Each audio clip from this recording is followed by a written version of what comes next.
This How to 1 Minute will show you how to add footnotes in WordPress blog post. Follow this easy and step-by-step guide to add footnotes in your WordPress blog post.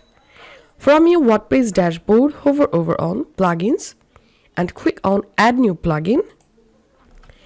In the Search Plugins box, type here Footnotes.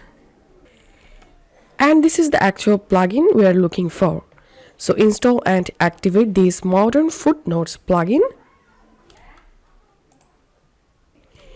Once the plugin activated, hover over on Settings and click on Modern Footnotes,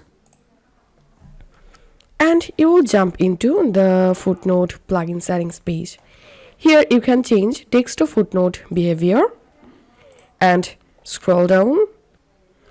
Customize your footnote plugin from here.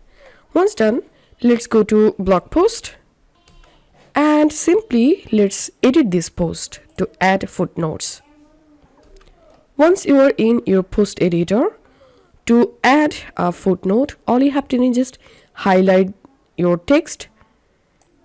Now click on this more icon and click on Add a Footnote. And now let's update this post and let's view the post. And here we can see the footnote has been successfully added. Just click on it and here you will get your footnotes. This is how we can do it. If you find this video helpful, make sure to subscribe How to 1 Minute. See you in the next video.